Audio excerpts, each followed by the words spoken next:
Hello Dragon Wisps, welcome to today's video. Today we're going to be covering the Druid class of the 3.5 edition Dungeons & Dragons. Tutorials.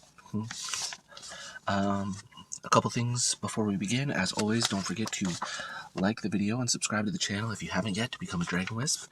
And if you'd like to support the channel more directly, you can do so at the Patreon and shop links in the description below. Along with the description below is going to be the Discord link, which you can join if you would like to come play Dungeons & Dragons. Pretty new player friendly. So anyway, without further ado, sit back, relax, and enjoy making a druid character. Alright, so I'm looking into getting one of those extending arms so I can do like top-down view onto the book so you can read along with me, but for now we're going to continue with this angle, at least in the car. Let's see, so get started on the druid. Before I get too into it, I should mention I have not played more than one druid, and that druid did not last very long. The DM only ran the game for 2 sessions, and they were short sessions. Another one of those situations where the idea was great, poorly executed. Okay, let's see here.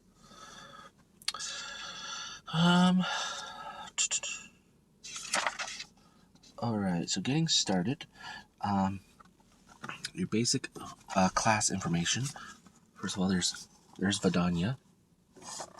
Yeah, okay. Vidania. She looks like she's full elf, so elf druid.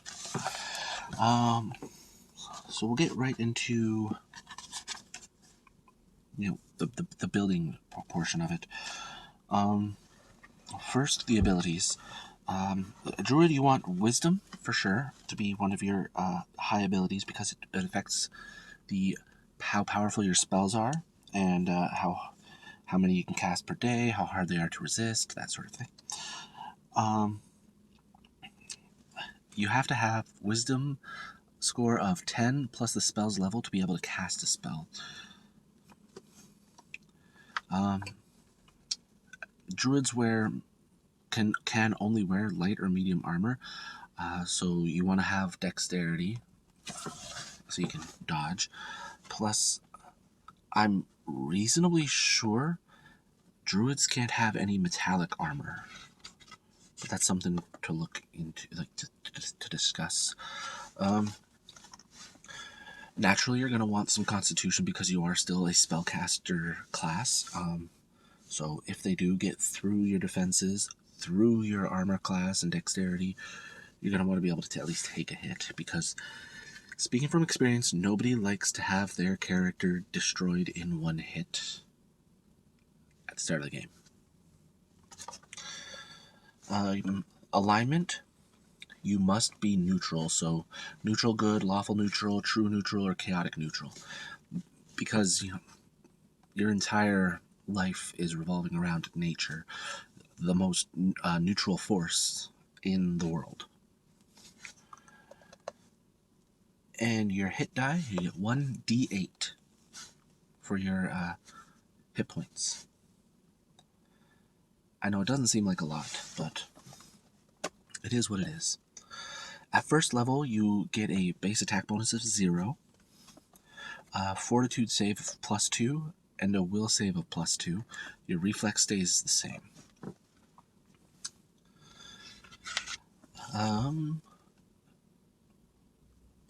Natural for a level 1 druid, spells per day is 3 level 0 and 1 level 1.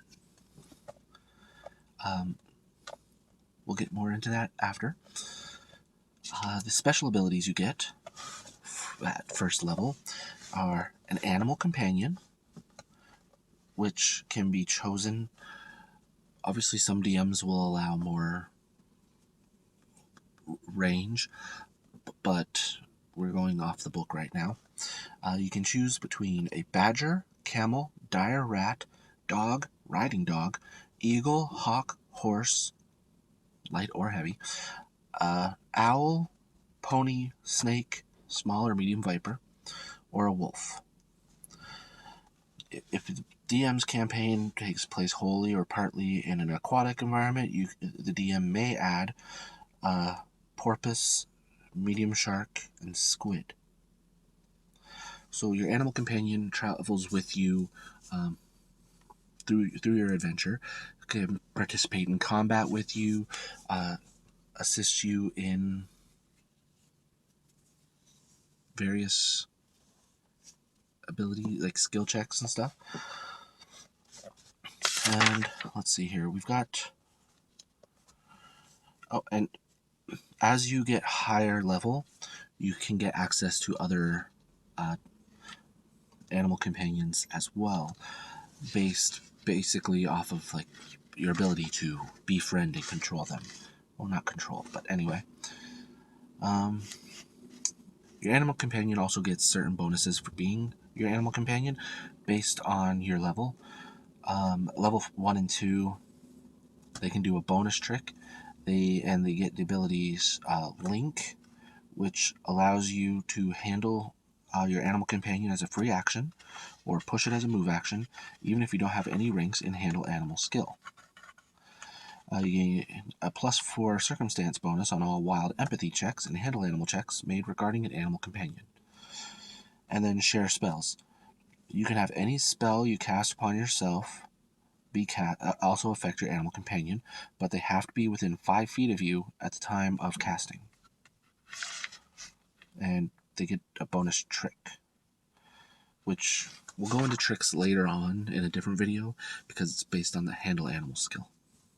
So once we get to the video where we're doing the actual skill explanations, we'll cover that. Nature sense, so you gain a +2 bonus on all knowledge, nature, and survival checks.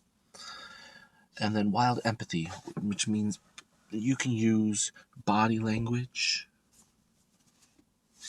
to communicate with animals.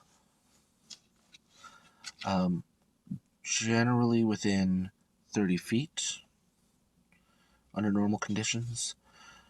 Influencing an animal takes about 1 minute, but may take less time, may also take more time. And you can also use it to influence a magical beast with an intelligence score of 1 or 2, but you take a -4 penalty on the check. So those are your abilities for level 1. Now we'll get into your skill list.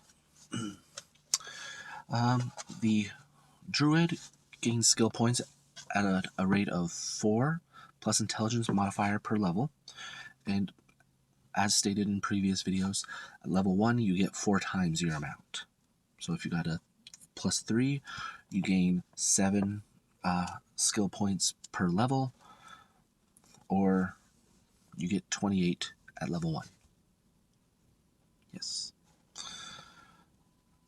So the skills that are available to a druid are concentration, craft, diplomacy, handle animal, heal, knowledge nature, listen, profession, ride, spellcraft, spot, survival, and swim. Basically all the fun stuff of being an ally of nature.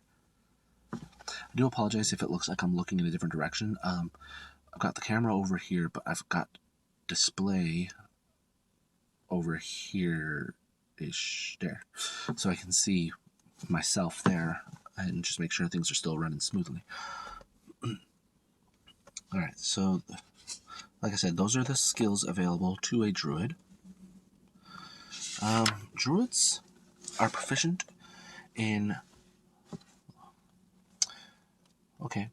proficient with the following weapons: club, dagger, dart, quarterstaff, scimitar, sickle, short spear, sling, and spear.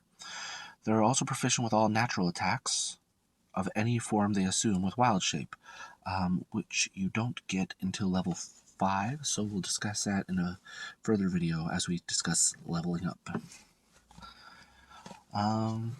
They're proficient with light and medium armor, but are prohibited from wearing metal armor, like I said.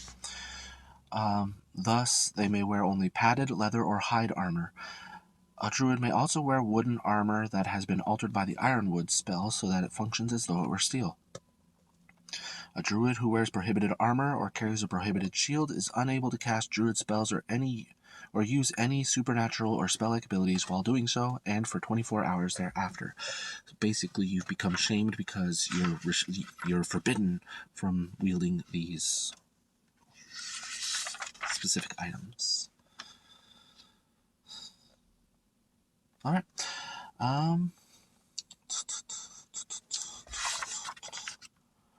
Where's languages? Okay, there we go. Bonus languages. So Druid's bonus languages include Sylvan, the language of the woodland creatures.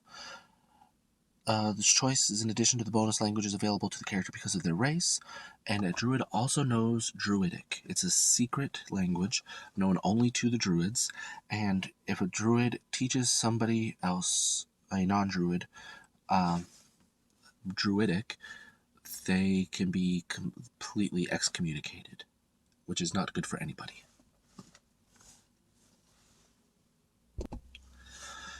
So you really don't want to do that. Alright,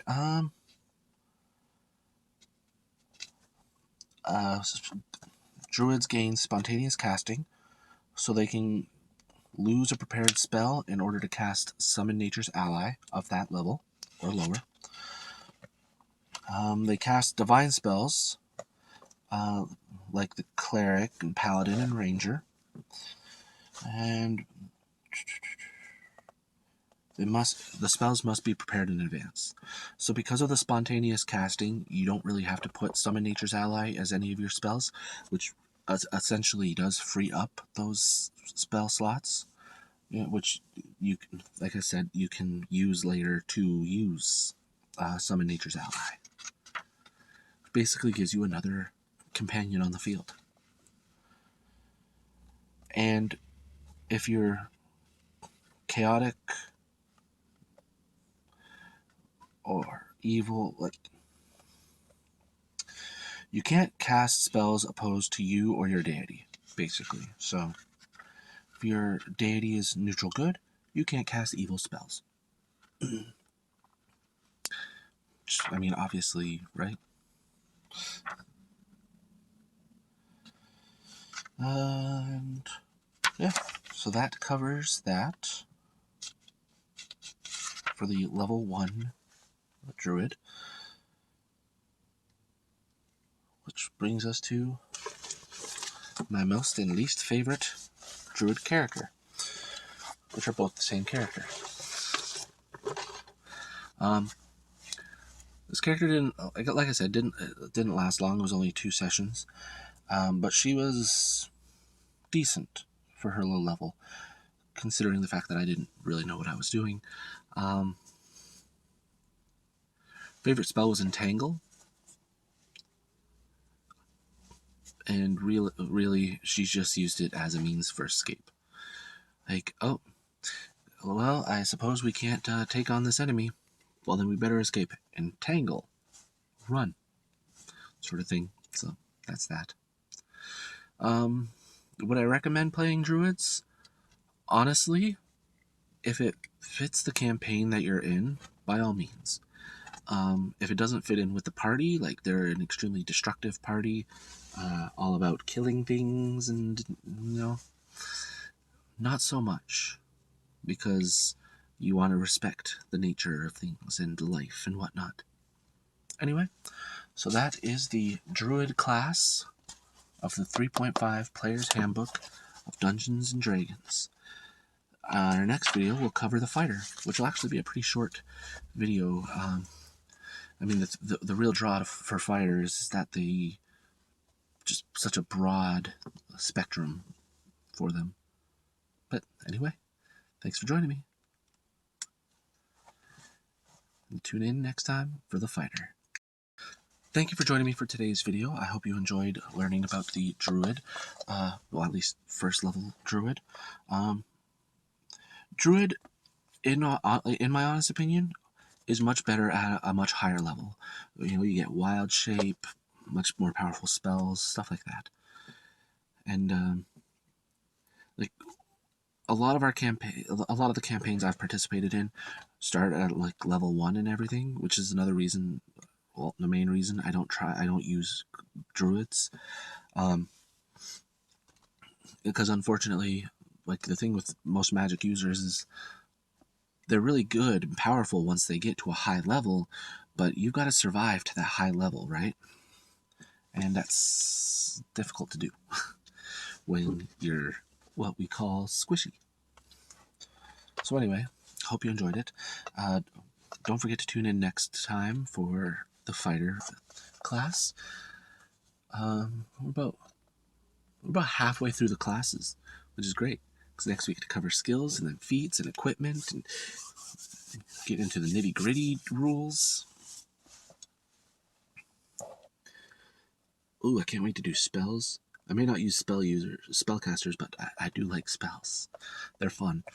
Ooh, maybe somewhere down the line I'll get into more like dungeon master stuff.